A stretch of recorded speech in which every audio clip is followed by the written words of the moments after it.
오늘 우리 김도균 목사님 가정을 니카라과로 파송하는 이 선교사 파송 예배에 부족한 종이 말씀을 전할 수 있는 이 수종되는 기회가 하나님으로부터 주어진 것을 감사하고 또 특별히 파송받는 우리 선교사님들에게 큰 말씀의 도전이 되기를 바랍니다. 오늘은 우리가 이틀이 더 있으면은 우리 마틴 루터가 종교 개혁을 한 500주년이라는 그런 아주 뜻깊은 주일입니다. 그래서 특별히 종교 개혁 500주년을 맞이해서 선교사로 파송되는 우리 김도균 목사님 참으로 큰 의미가 있는 줄로 압니다. 종교 개혁할 때 마틴 루터가 여러 가지 구호를 제창을 했지요. 그 중에 하나가 오직 성경입니다. 오직 성경을 우리가 보면은 첫 장 첫 페이지 1절에 태초에 하나님이 천지를 창조하시니라. 하나님이 소개되는데 그 하나님은 전능하신 올마이티 갓, 이 엘샤다이, 전능의 하나님이십니다. 전능의 하나님은 절대 주권자이십니다. 하나님의 절대 주권을 얘기할 때는 우리 하나님께서 모든 일을 예정하시고 선택하신다는 사실을 전제하고 있습니다. 그래서 오늘 이 선교사로 파송되는 이 사건도 또 파송받으시는 분도 파송하는 교회도 하나님의 예정 속에 일이 진행되는 줄로 믿습니다. 영혼 구원도 예정한 작정된 사람들이 구원을 받는 것처럼 사명자로 부름받은 것도 하나님의 선택에 의해서 되어지는 것입니다.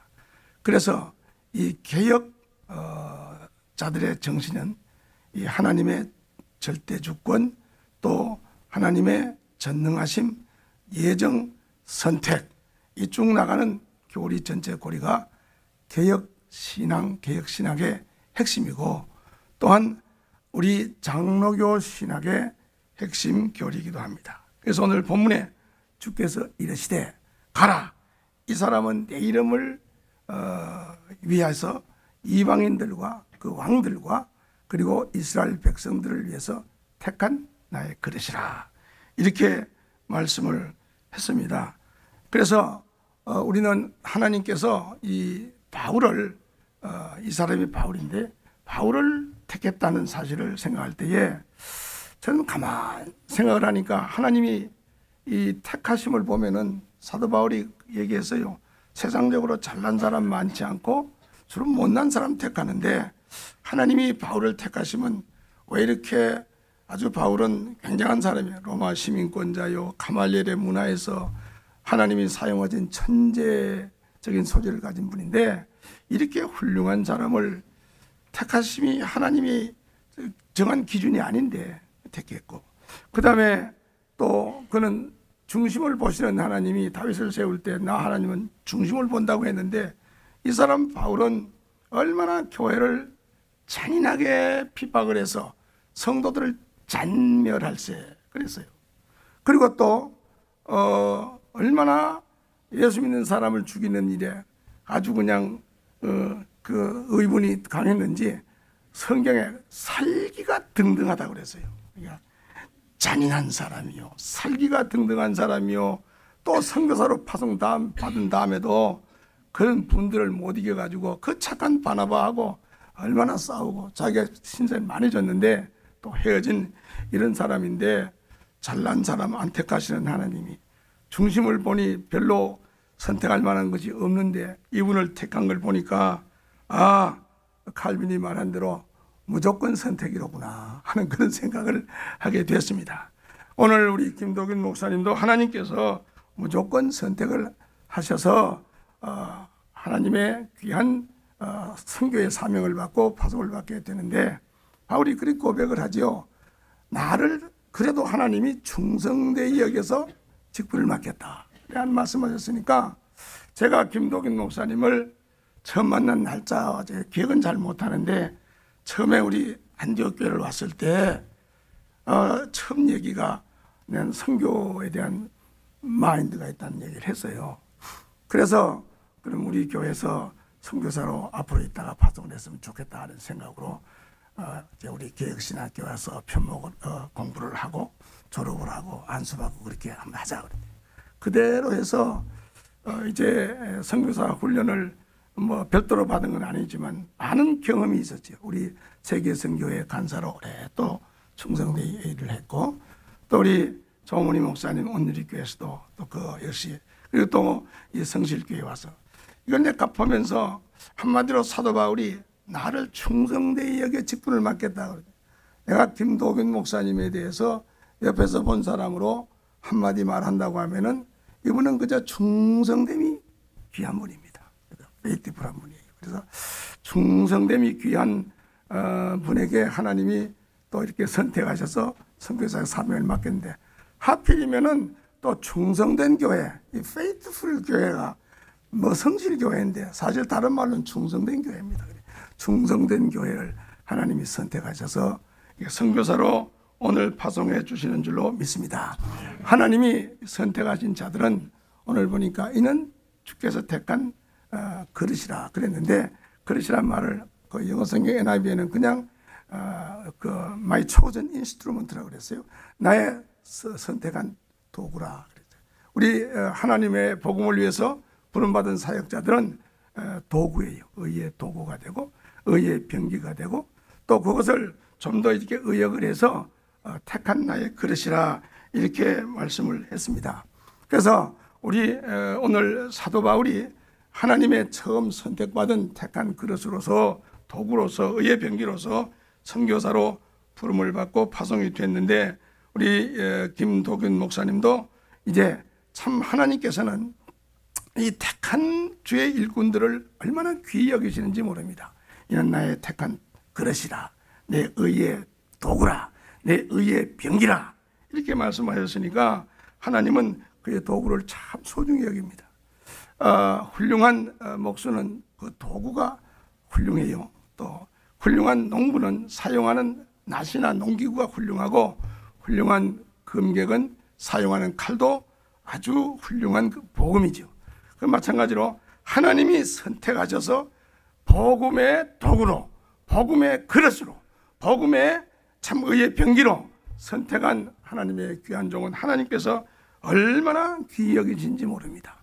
그래서 하나님의 귀한 도구가 되기 위해서는 사용하시는 우리 하나님, 어떤 분입니까? 선택해 주신 분이요, 전능하신 분이요, 우리의 구원자 되신 분이요. 누가 사용하느냐가 중요한데 하나님이 사용하시는 도구라 이 말입니다. 그러므로 하나님이 사용하실 때에 하나님이 사용하시기 아주 편리하고 하나님이 사용할 때 아주 쉬운 그런 도구가 되시길 바랍니다. 그건 하나님 말씀에 전폭 순종하는 일일 줄로 생각합니다. 이 세상에 요즘 뭐 그 용어들이 많이 이상한 용어들이 있는데, 뭐 금수저, 은수저 이런 얘기 들어 있어요. 금수저, 흑수저. 근데 제가 말을 잘못했네. 금수저, 흑수저인데, 금수저 출신들은 뭐 상당히 고귀한 집안 사람, 흑수저 사람들은 좀 뭐 집안 출신이 좀 볼 일이 없는 그런 분들이라고 생각이 됩니다. 그런데 우리 하나님께서는 그런 거 금수저도 택하시고 흑수저도 택하시고 상관없이 택해 주시는데, 우리 하나님께서 택한 사람은 뭐 금수저 출신이든 흑수저 출신이든 상관없이 귀한 하나님의 도구인 줄로 믿습니다. 근데 우리가 하나님 말씀을 보면은 사도 바울이 그랬어요. 내가 이 귀한 보배를 질그릇에 가졌다. 이 질그릇은 흙으로 만들잖아요. 흙으로 만드니까 모든 세상 사람들, 특히 죄인들은 깨지기 쉽고 아주 약한 질그릇으로 만들어졌기 때문에 모두가 흑수저 출신이죠. 우리 다 흑수저 출신인데, 그런데 그 질그릇에다가 복음을 담고 그 복음을 위해서 쓰임받기 때문에 그것이 금그릇보다 귀하다는 사실입니다.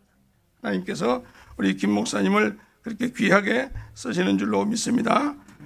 그리고 우리 하나님께서 이제 복음을 전하는 목회자들이 계시고 또 선교사들이 계시는데, 고난을 통해서 하나님이 이 다메섹 도상에서 이 사도 바울을 부르시고 아나니아를 보내실 때에 이 사도 바울이 소경되어서 3일 동안 금식하며 기도하고 있는 동안에 환상을 봤는데 무슨 환상을 봤느냐면은 이 눈을 감고 있는데 자기 앞에 앞으로 전개될 엄청난 고난에 대해서 얼마나 심한 고난이 앞에 거기에 있을까 그것에 대해서 보여주셨어요. 보여주시고 아나니아가 와서 이제 안수하고 또 눈을 뜨게 되고 또 이제 하나님께서 성령으로 충만케 해서 파송하게 되는데 그 고난을 보여주시는데 선교사는 고난을 많이 겪을 사람이에요. 하나님이 미리 보여주셨기 때문에. 이 목회자들도 고난이 많죠.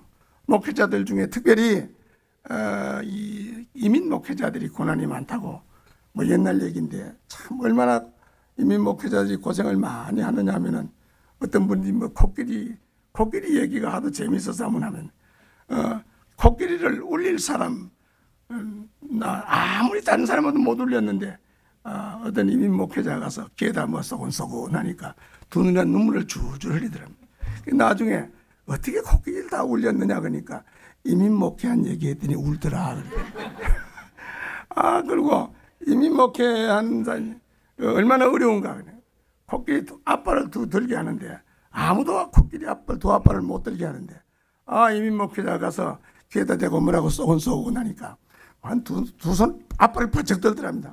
그래서 어떻게 해서 앞발 두 개 더 들게 했냐 그랬더니 네 말 안 들으면 이민 목회한다 그러니까 벌써 그렇게 한다 그래. 이민 목회도 어렵지만은 선교사가 이 선교하는 일이 얼마나 어려운가를 이제 미리 보여주셨는데 그 어려움은 하나님께서 택한 그릇을 더 귀한 그릇으로 하나님이 쓰시기에 더 편리한 그릇으로 아주 유익한 도구로 만들기 위해서 하나님이 고난을 주시기 때문에 앞으로 고난을 당하거든 어려움이 있거든 하나님이 더 귀한 그릇으로 나를 만드시는 작업이구나 생각하시기를 바랍니다.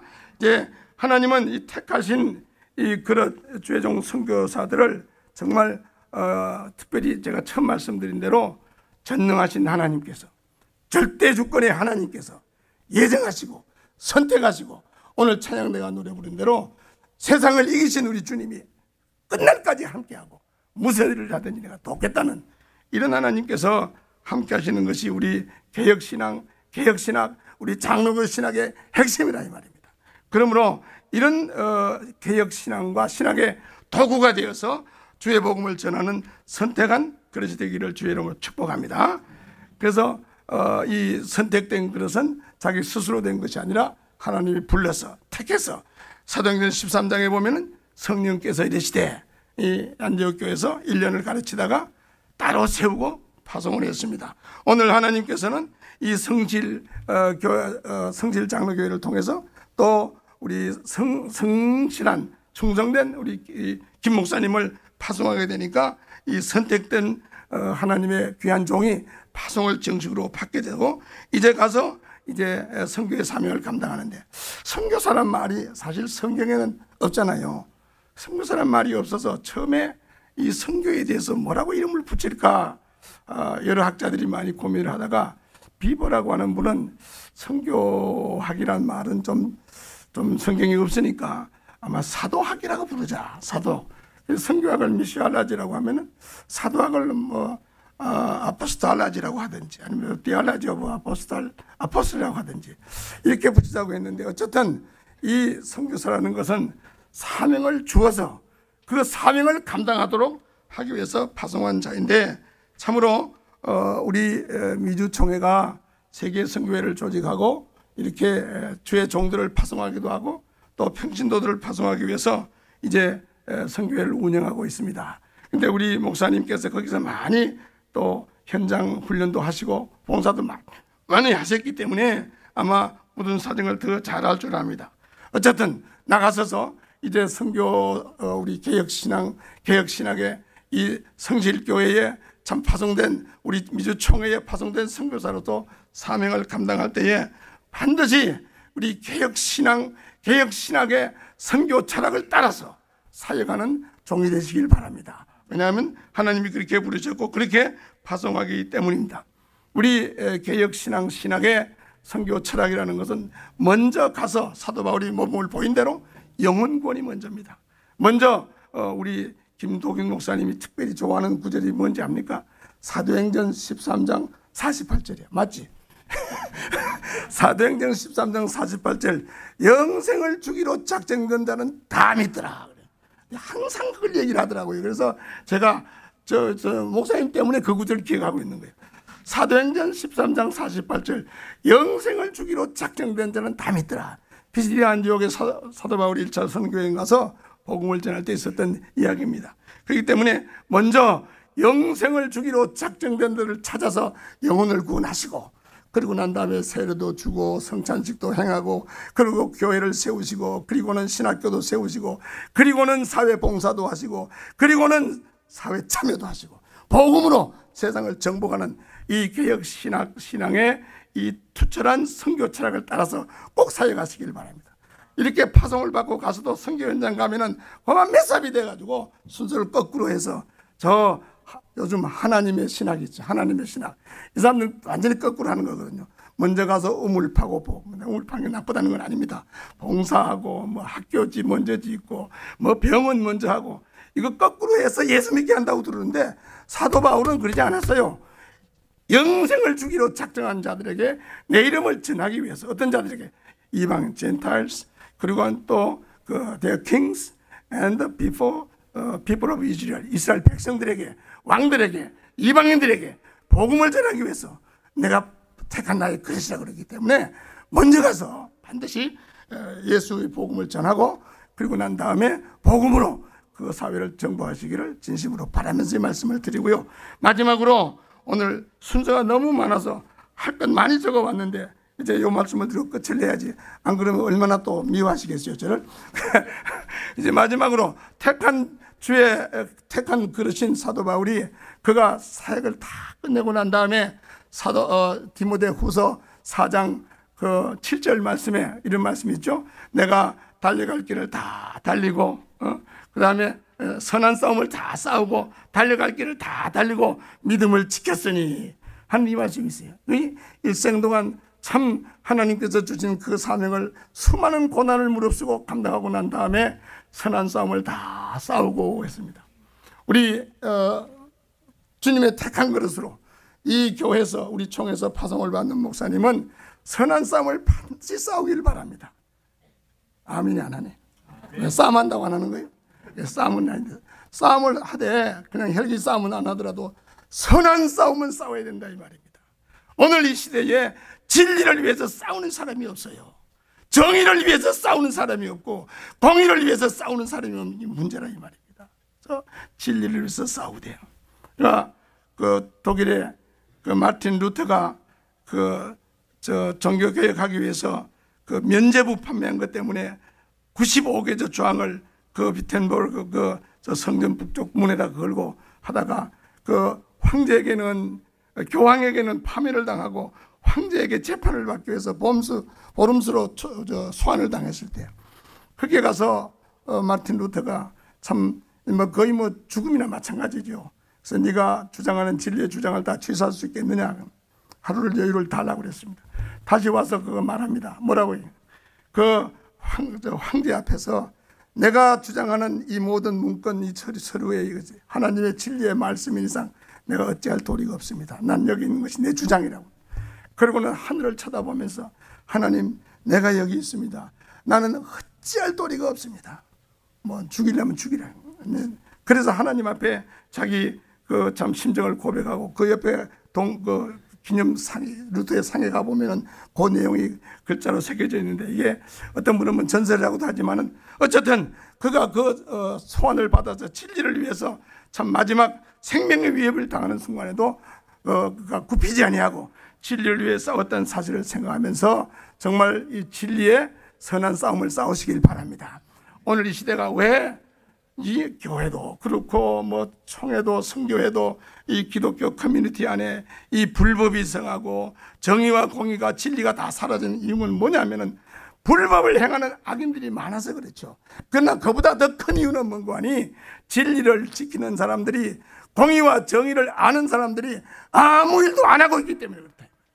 일어서서 제가 신학교 다닐 때 그 교장 목사님이 힘차게 하는 얘기를 들었습니다.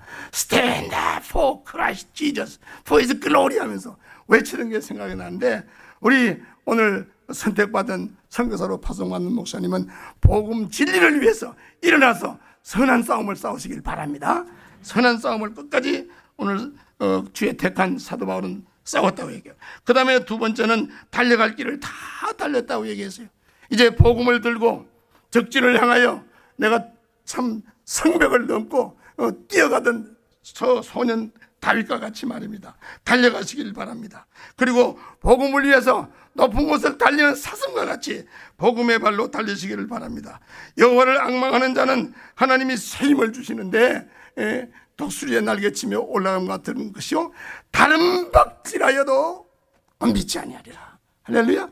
다른 박질에도 하나님이 새 힘을 주시고 모세와 같이 기력과 또 시력이 시하지 아니하고 저 갈렙과 같이 40세 때나 85세 때나 그때나 지금이나 일반이라 이 험한 산지를 내게 달라고 하면서 달려갈 길을 다 달리시기를 바라며 마지막으로 믿음을 지키시기를 바랍니다.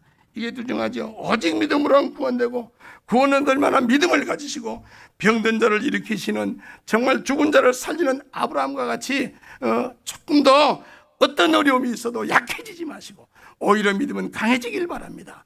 왜? 하나님은 죽은 자를 살리기 때문에 그럽니다. 복나무 뿌리를 뽑는 믿음, 백부장같이 이스라엘 중에도 이만한 믿음을 만나보지 못했다. 수로보니게 여인과 같이 여자연의 믿음이 크도다 한 것처럼 마지막 주님 앞에 가는 그 순간까지 믿음 지키시길 바랍니다. 사도 바울은 제가 이태리를 처음 갔을 때 제일 먼저 제 친구 목사가 사도 바울의 순교 현장을 제일 먼저 데려가더라고요. 이때 대리석으로 된 이런 돌기둥이 하나 있는데 여기에 사도 바울이 손을 뒤손으로 결발당한 채 목을 거기다 대놓고 도끼로 사도 바울의 목을 잘랐습니다. 함께 있던 모든 자들은 다 떠나고 이제 누가만 나와 함께, 의사 누가만 마지막 바울의 곁에 있었고 다 떠나고 홀로 외롭게 주님의 택한 그릇 사도 바울 1호 선교사는 그렇게 인생을 마감하고 영원한 천국에서 의의 면류관을 받았어요. 아무쪼록 하나님 앞에서 승리하셨다가 의의 면류관 받아 쓰시는 우리 목사님과 사모님과 그리고 사랑하는 두 자녀들 되시기를 주의 이름으로 축복합니다. 아버지 하나님, 은혜를 감사를 드립니다. 우리 하나님께서 사랑하는 귀한 김도균 목사님을 일찍이 선교에 사명을 주시고 부르시고 충성되이 여겨 충성된 교회를 통해서 파송받게 해주시니 감사를 드립니다. 아버지, 부족한 종이 오늘 짧은 시간에 서둘러 주의 말씀을 증거해 싸우니 이 말씀이 사랑하는 종과 모든 들은 심령들에게 각인되게 하여 주시옵시고 성령께서 이 말씀과 함께 역사하여 주시옵소서. 예수님 이름으로 기도하옵나이다. 아멘.